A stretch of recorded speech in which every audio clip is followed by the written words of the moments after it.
चूंकि चुनावी समय ही है, मुझे लगता है कि इसका पैमाना चित्र काफी हद तक जो लोकसभा चुनाव हैं वो भी तय करेंगे। दिल्ली के भीतर ही गठबंधन कांग्रेस पार्टी और आम आदमी पार्टी के बीच बना हुआ है।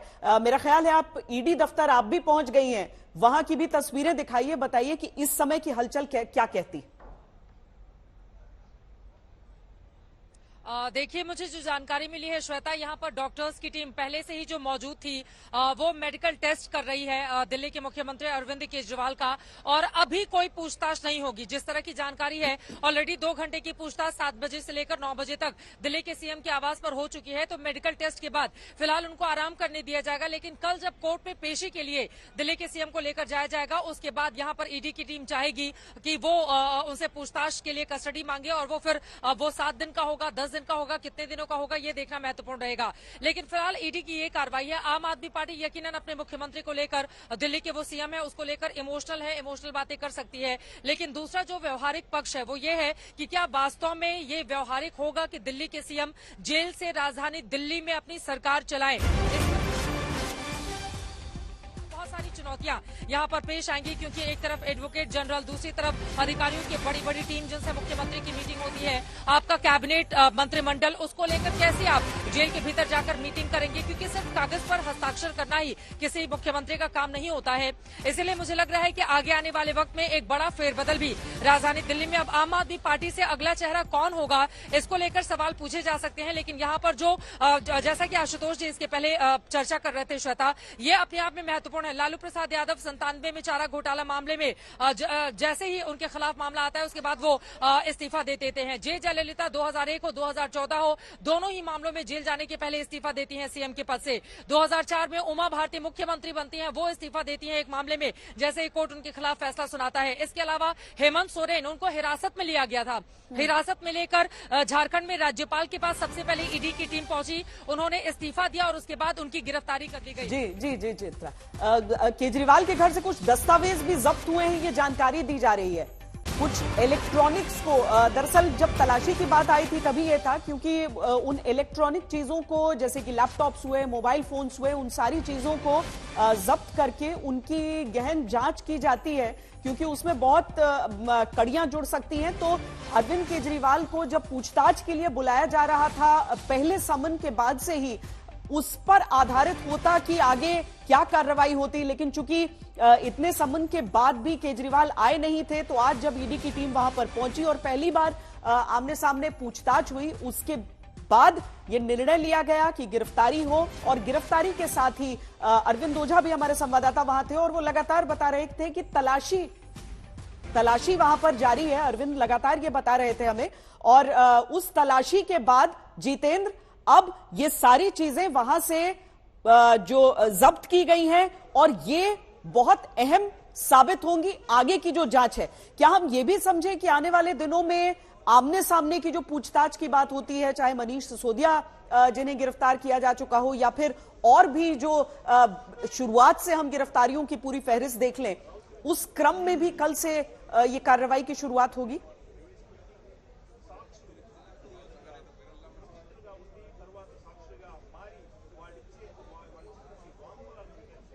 जितेंद्र,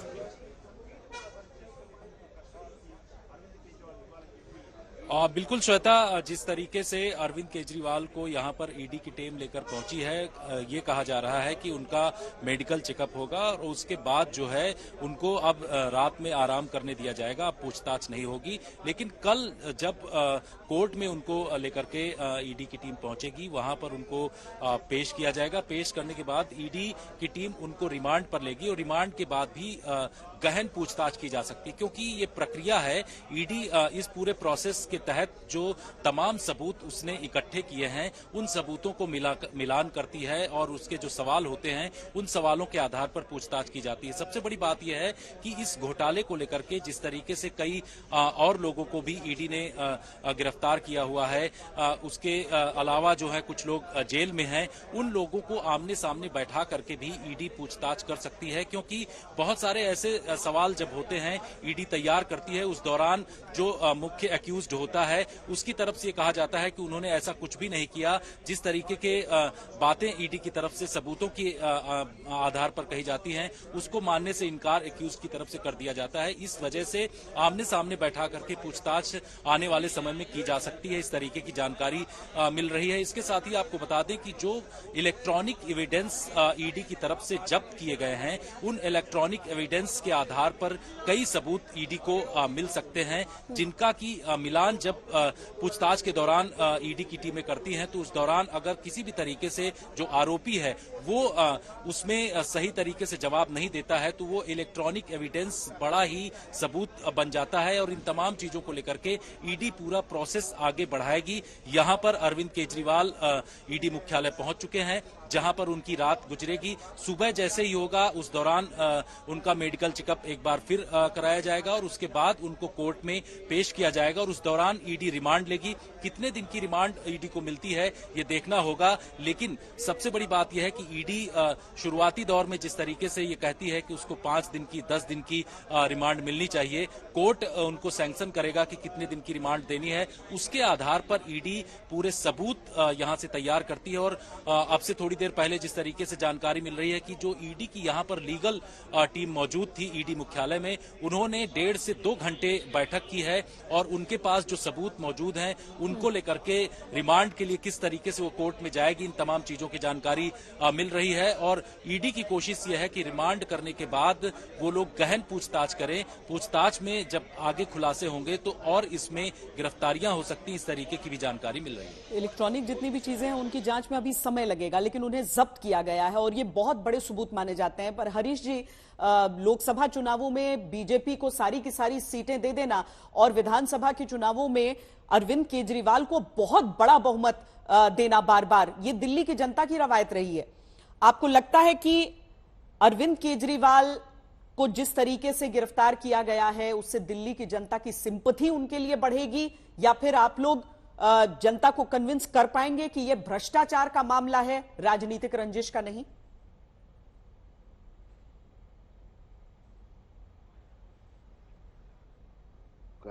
देखिए, लोगों ने विश्वास किया था कि नई राजनीति लेके आएंगे। अभी मैं अक्षय मराठे को सुन रहा था कि हम जेल से वो करेंगे। ये वही लोग हैं, ये वही चीफ मिनिस्टर हैं, ये वही अरविंद केजरीवाल जो कहते थे कि आपके ऊपर अगर आरोप लगता है तो पहले इस्तीफा होना चाहिए, तब बाद में जांच होनी चाहिए।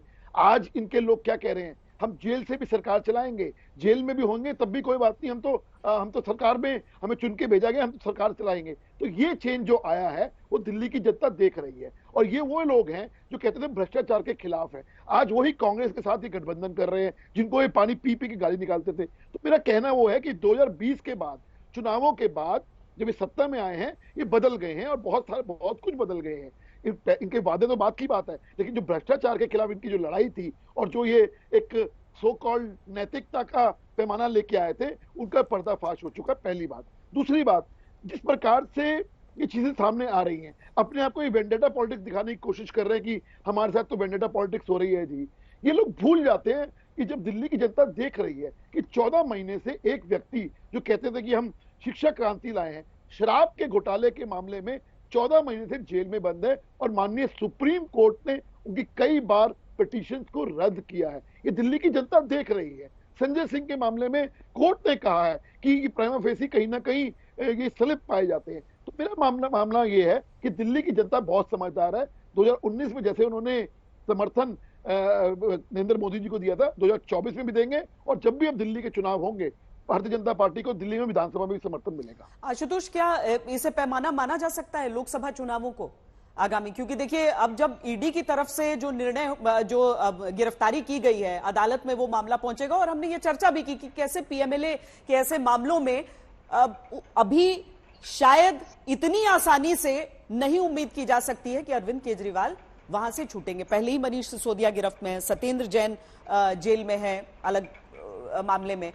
अब क्या लोकसभा चुनावों के नतीजे को, दिल्ली के नतीजों को पैमाना माना जा सकता है कि देश की जनता किस हिसाब से सोच रही है?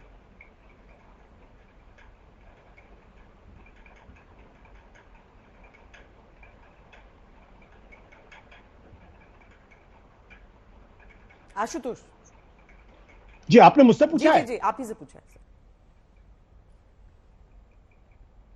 हेलो जी जी, आशुतोष आप ही से पूछा है। जी, आप सवाल दोहराएंगे क्या? मैं ये पूछ रही थी, क्या लोकसभा चुनावों को पैमाना माना जा सकता है उसके नतीजों को, कि लोग इसे भ्रष्टाचार मान रहे हैं या राजनीतिक रंजिश, दिल्ली के नतीजों को? श्वेता, आपकी आवाज बहुत कम मेरे पास आ रही है, लेकिन जितना मैं आपके सवाल को समझ पाया उसके हिसाब से देखिए, दो चीजें। पहली बात तो यह है कि अपने आप में बहुत ही त्रासद है और आयरॉनिकल है कि जिस अरविंद केजरीवाल का इमरजेंस हुआ था भ्रष्टाचार के खिलाफ लड़ने के लिए, भ्रष्टाचार का समूल नाश करने के लिए, आज वो खुद भ्रष्टाचार के आरोप में वो जेल में है। जेल में है, या कह सकते हैं कि आप एनफोर्समेंट डायरेक्टरेट की कस्टडी में है। न केवल वो कस्टडी में है, बल्कि उनके कई सिपह सालार, मनीष सिसोदिया पिछले 1.25 साल से जेल में है। संजय सिंह जो उनके बहुत ही हार्डकोर पॉलिटिकल लीडर है, राज्यसभा सांसद है, वो पिछले 6 महीने से जेल के अंदर है। सत्येंद्र जैन जेल के अंदर है, जो उनके कॉम्पिटेंट मिनिस्टर माने जाते हैं। विजय नायर जेल में है, और भी कई लोग जेल में हैं। तो वैसी स्थिति में और यह तब हुआ है जब दिल्ली हाई कोर्ट ने एनफोर्समेंट डायरेक्टरेट के सबूतों को देखने के बाद उनको किसी तरीके का रिलीफ देने से मना कर दिया है। अब अरविंद केजरीवाल और आम आदमी पार्टी के लिए जनता के बीच में जाकर यह कहना थोड़ा सा मुश्किल हो पाएगा कि दरअसल उनको जानबूझकर फंसाने की कोशिश की जा रही है, क्योंकि तब Bharatiya Janata party enforcement directorate ये कहेगी कि हमने तो आपको 8 बार समन्स भेजे थे और आपने उन समन्स के सामने, ईडी के सामने पेश होना भी उचित नहीं समझा।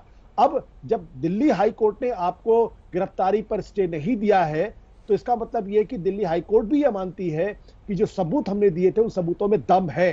तो कहीं ना कहीं जनता के बीच में यह संदेश भी जाएगा कि कहीं ना कहीं दाल में कुछ ना कुछ तो काला है।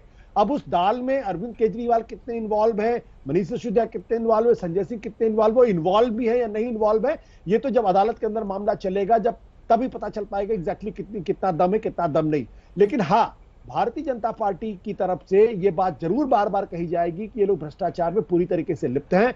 और चूंकि चुनाव की प्रक्रिया शुरू होने के बाद यह कदम उठाया गया है, इसका मतलब यह कि केंद्र सरकार ने सोच समझ के कदम उठाया है। उन्होंने कैलकुलेटेड रिस्क लिया है, ये जानते हुए भी कि यह फैसला बूमरैंग कर सकता है। बट क्या बूमरैंग कर सकता है, मुझे इस बारे में अभी थोड़ा सा संदेह है, क्योंकि अगर मनीष सिसोदिया, संजय सिंह जैसे नेता अगर बाहर होते तो शायद वो दिल्ली में एमएलए के बीच में, पार्टी कैडर के बीच में, पार्टी ऑफिस बेरर के बीच में और कैडर के अंदर वो कोई मोमेंटम क्रिएट कर सकते थे। उनकी अनुपस्थिति में आज की तारीख में जो लीडरशिप है, no disrespect to them, but fact ये है कि क्या वो उतने पॉलिटिकली मैच्योर हैं, क्या उनके अंदर कैडर का उतना विश्वास है, और क्या उनके कहने पर कोई पॉलिटिकल मूवमेंट क्रिएट हो सकता है या नहीं क्रिएट हो सकता। दूसरा प्रश्न इसमें जड़ता है वो ये कि क्या आम आदमी पार्टी के साथ इंडिया गठबंधन के बाकी साथी भी उतनी शिद्दत के साथ जुड़ते हैं और इसको अखिल भारतीय स्तर पर कोई बड़ा मुद्दा बनाने की कोशिश करते हैं। एक तरफ नेताओं की अनुपस्थिति आम आदमी पार्टी में, दूसरा इंडिया गठबंधन के साथियों का कमिटमेंट, यह दरअसल तय करेगा कि यह बड़ा मुद्दा बन सकता है या नहीं बन सकता है। और अगर बनता है तो निश्चित तौर पर इसका नुकसान भारतीय जनता पार्टी को होगा, और अगर नहीं बन पाएगा तो फिर कुछ दिनों तक आवाज रहेगी, शोर रहेगा, लेकिन फिर टाटा फिस हो जाएगा। क्योंकि अक्षय जी देखिए ना, 1 साल पहले अजय माकन ने प्रेस कॉन्फ्रेंस की जिसे अब वायरल किया जा रहा है, लेकिन हकीकत तो यह भी है ना कि यही कांग्रेस पार्टी आप लोगों को उसी शराब घोटाले के मामले पर लेकर घेरा करती थी, जो आज सीट बंटवारे के बाद आम आदमी पार्टी के साथ खड़ी है। कल से एक बहुत लंबी लड़ाई की शुरुआत आप लोगों के लिए होने वाली है। श्वेता जी, इस देश का इतिहास है कि जब भी कोई फासीवादी ताकतें बहुत ज्यादा ताकतवर बन जाती है तो देश का विपक्ष एकजुट हो जाता है।